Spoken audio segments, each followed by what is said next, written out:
بسم اللہ الرحمن الرحیم۔ حضرت سیدہ فاطمہ رضی اللہ تعالیٰ عنہ کا اپنے وصال سے باخبر ہونا۔ ام المؤمنین حضرت ام سلمہ رضی اللہ تعالیٰ عنہ سے مروی ہے کہ حضرت سیدہ فاطمہ رضی اللہ تعالیٰ عنہ جب اپنے مرض الموت میں مبتلا ہوئی تو میں ان کی تیمارداری کے لیے گئی۔ پھر دوران مرض میں نے ایک دن دیکھا کہ ان کی حالت قدرے بہتر ہے، اور اس وقت حضرت علی رضی اللہ تعالیٰ عنہ کسی کام کی غرض سے گھر سے باہر تھے۔ حضرت سیدہ فاطمہ رضی اللہ تعالیٰ عنہ نے مجھ سے کہا، اماں میرے لیے غسل کی پانی لائیے۔ میں پانی لائی تو آپ رضی اللہ تعالیٰ عنہ نے غسل کیا، اور میں نے دیکھا کہ آپ رضی اللہ تعالیٰ عنہ نے بہترین غسل کیا۔ غسل کرنے کے بعد آپ رضی اللہ تعالیٰ عنہ نے مجھ سے کہا، اماں میرے لیے نیا لباس لائیے۔ میں نے انہیں نیا لباس دیا۔ آپ رضی اللہ تعالیٰ عنہ نے وہ لباس زیب و تن کیا اور پھر قبلہ رخ ہو کر لیٹ گئی۔ پھر آپ رضی اللہ تعالیٰ عنہ نے اپنا ہاتھ مبارک رخسار کے نیچے رکھ لیا اور فرمایا، اماں میرا وصال ہونے والا ہے اور میں پاک ہو چکی ہوں، لہٰذا مجھے کوئی عریان نہ کرے۔ بس اسی حالت میں آپ رضی اللہ تعالیٰ عنہ کا وصال ہوا۔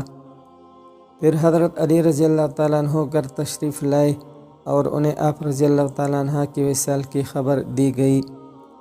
روایات کے مطابق حضرت علی رضی اللہ تعالیٰ عنہ حضرت سیدہ فاطمہ رضی اللہ تعالیٰ عنہ کے وصال کے دن جب گھر تشریف لائے تو دیکھا کہ حضرت سیدہ فاطمہ رضی اللہ تعالیٰ عنہ نے باوجود بیماری کے آٹا گوندا اور روٹیاں پکائی تھی، اور حضرت علی رضی اللہ تعالیٰ عنہ اور بچوں کے کپڑے دھو رکھے تھے۔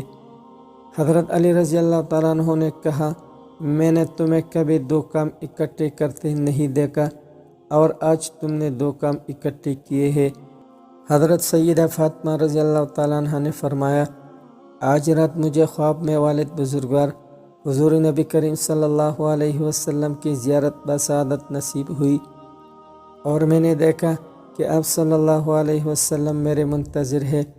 میں نے عرض کیا، بابا جان میری جان آپ کی جدائی کے غم میں مبتلا ہے۔